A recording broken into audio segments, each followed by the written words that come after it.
So this is a video that's going to cover two subjects. One's to do with the FAA and the other to do with DJI. The first one is the DJI update that's upcoming this week.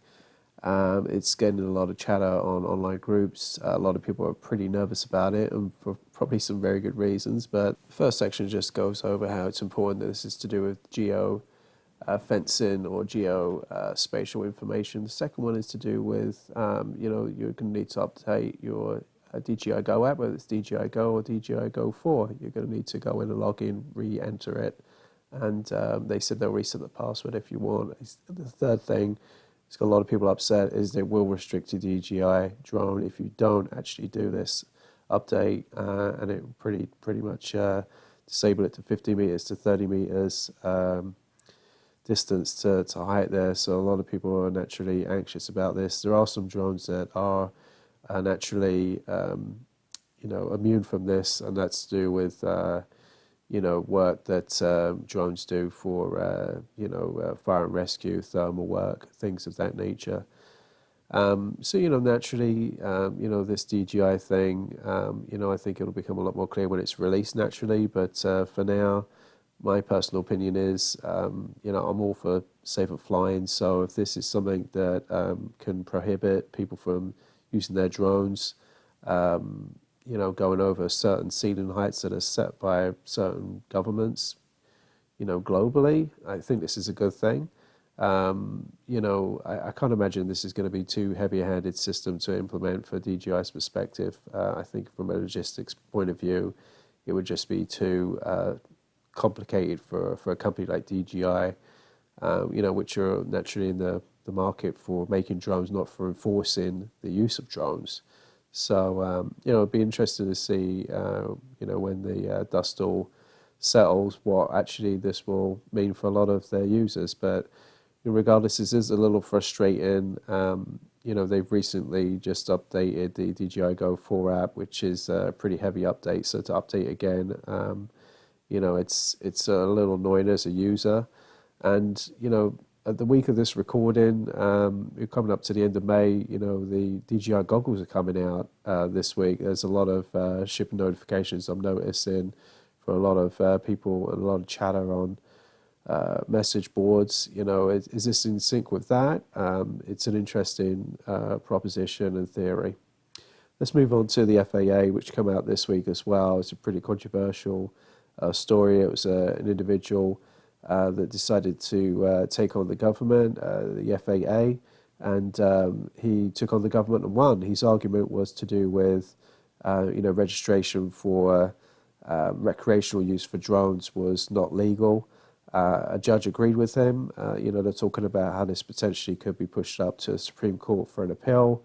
It looks pretty, this stage, that it might actually stay with the result, and maybe the FAA will recalibrate what their registration rules are for. But it seems for now that if you're a hobbyist, it is deemed that no longer you'll need to register your drone. I personally have some mixed feelings about this. I know a few other people have commented on YouTube about this as well.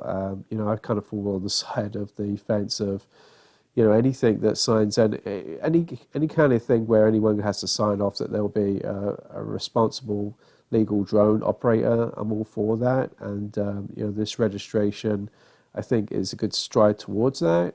Clearly, from a legal perspective, this was an overreach by the FAA. So, I think stepping in and kind of modifying it is a good thing. I mean, when I live in the United States, I've purchased 2 drones now, and never once when I received them through the mail have I opened them up and saw any kind of packaging or any kind of instructions to do with, what it's like to fly in America. I mean, is that DJI's job to instruct me the rules and regulations? I mean, when you buy a car, you don't get a manual with, what you should do in your region. You have to refer to a driver's license, or you have to go and take an actual driver's test. So, should you go online and actually complete some form of test that then you get your drone license? I mean, I think that might be a better way of going about it.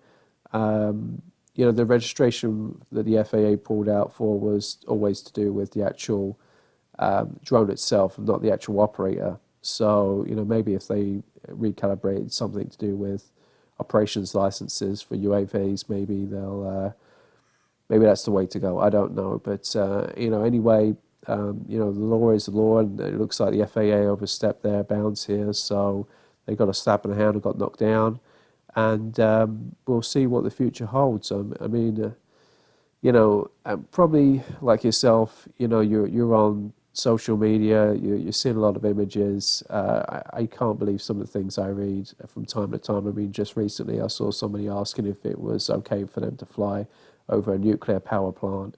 I couldn't believe some of the things I read on social media.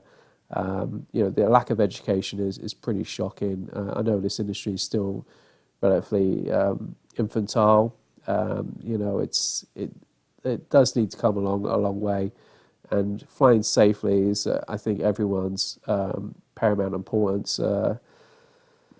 And then again, I saw a video just this week of a GoPro camera flying straight into a baseball stadium full of people. So I don't know what some people get up to, or what they're trying to achieve with these drones, but I think I can say for the most of us that 99% of us, at least anyway, we want to go out and enjoy our experiences and return our drones safely, and we don't want to impact local airspace or cause any damage or harm to anybody. I do hope you like this video. I'd love to hear what your comments are about the FAA and the DJI soon-to-release upgrade on their app and the legalities behind it. Thanks for watching.